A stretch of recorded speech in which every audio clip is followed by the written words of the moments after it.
Good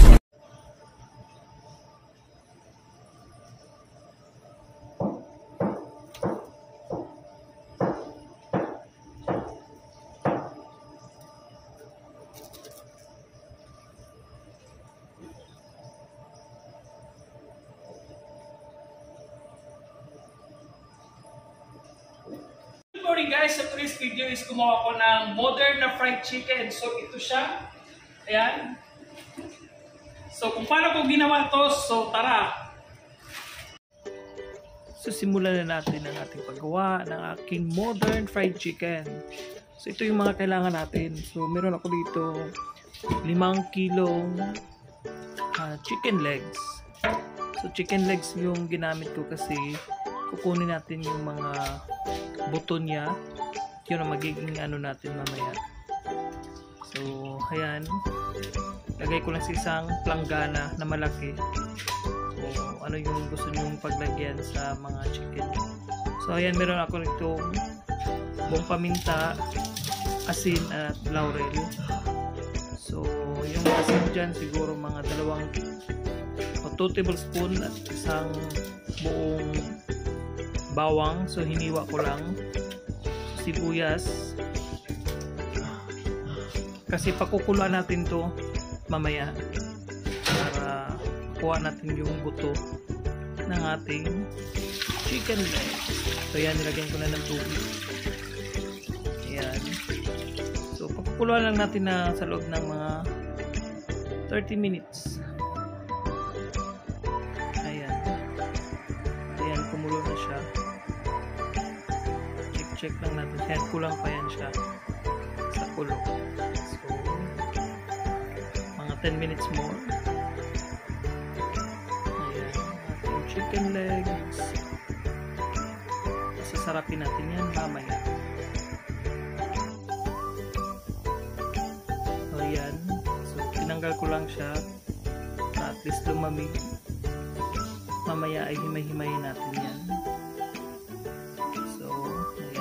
Lagay ko lang sa isang lagayan.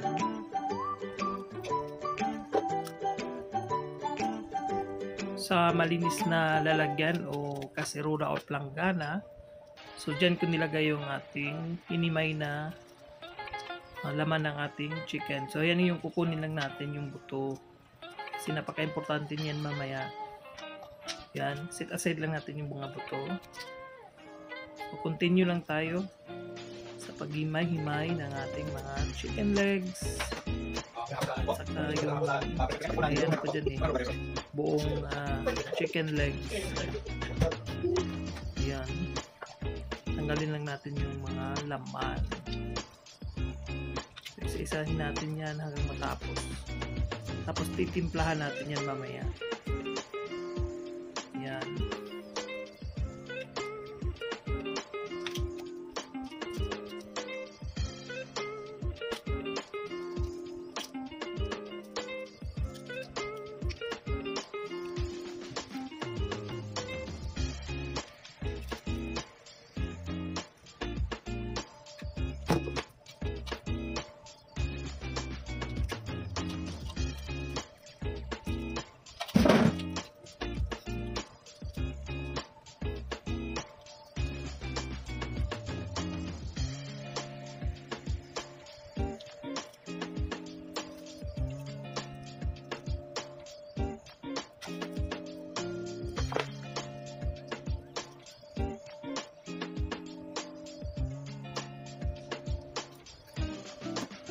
So yan, hinihimay-himay ko na yung mga laman ng ating mga chicken legs. So ayan, para hindi tayo mahirapan mamaya sa pagbuo ng ating gagawing modern fried chicken. So ayan, isa-isahin talaga yung mga nabubuo na mga laman para madali tayong magagawa mamaya ng isang tinatawag kong modern fried chicken. Ayan na yung laman, ayan na yung mga buto. Yan. So meron tayong cumin, paminta, paprika, and ang ating garlic powder. Dagdag din tayo ng asin. Yan. Sariwang, bawang, and sibuyas. Naglagay din tayo ng cornstarch. So, tansya-tansya na lang. Then, flour. All-purpose flour yung gamit ko dyan.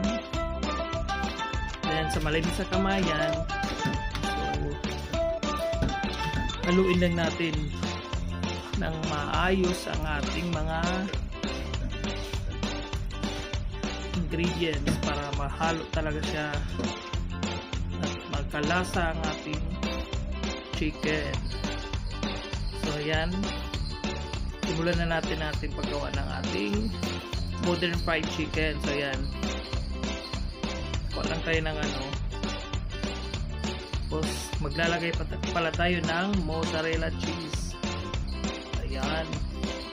So ang gagawin natin is parang ibabalik lang natin yung laman at uhulmahin natin siya na para ding isang chicken legs. So ayan. Compress mo lang siya. Yon. Hanggang makagawa ka ng chicken legs. So ayan. Isa pa. Ayan. So mas madali nito yung ating cheese. Idikit muna natin sa buto ng ating mga buto ng manok para mas madali siya ayan, yan yung ginawa ko dyan. Yan, idikit mo na siya. Yan, i-press mo siya. Iin mo talaga, tapos yun, bago mo siya idikit doon para madali siya ihulma. Yan. Yan, kagawa na tayo ng dalawa. Yan. So next, yan.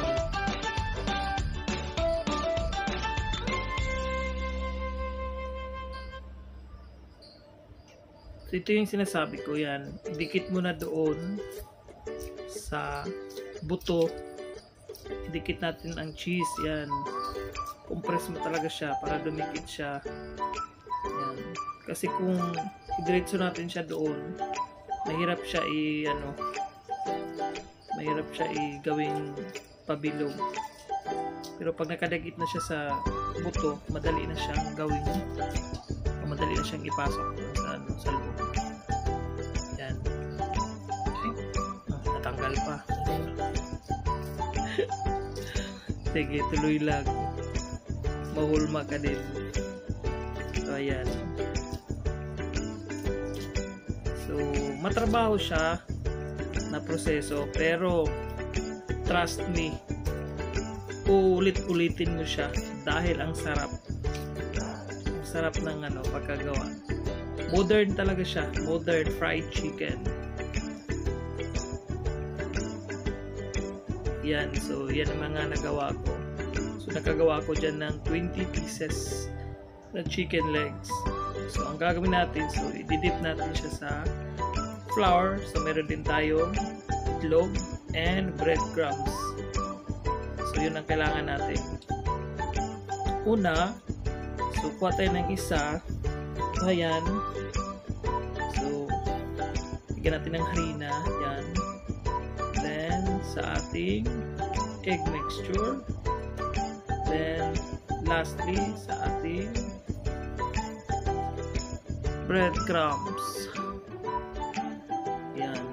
Compress mo lang para yan. Yan ang kailangan natin gawin. Then, i-prito natin siya dito sa ating deep fryer. Yan. Sunod lang natin yung iba. Isa-isa lang. Yan. So, by the way, yan. Luto na yan siya. So, kailangan na natin siyang gawin crispy fried chicken. So, lulutuin natin yan sa loob ng mga 6 to 8 minutes. Until golden brown ang color ng ating fried chicken. Yan. One more.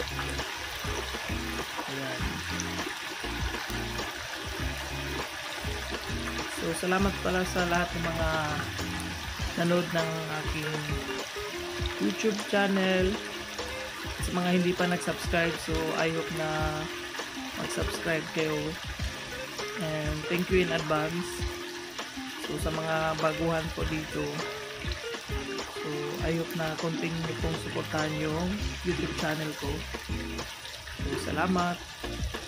Kaya nagdagdag pa ako ng isa. So, isa-isa lang tayo sa pagluluto. Kasi ginagawa pa yung iba. Ayan.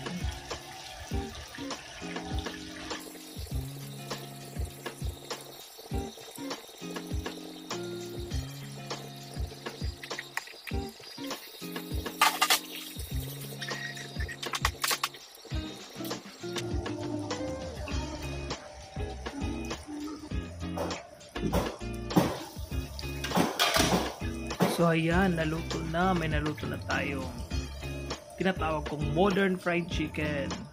So ayan. Sus, kakatakam. Yes, masarap po yan.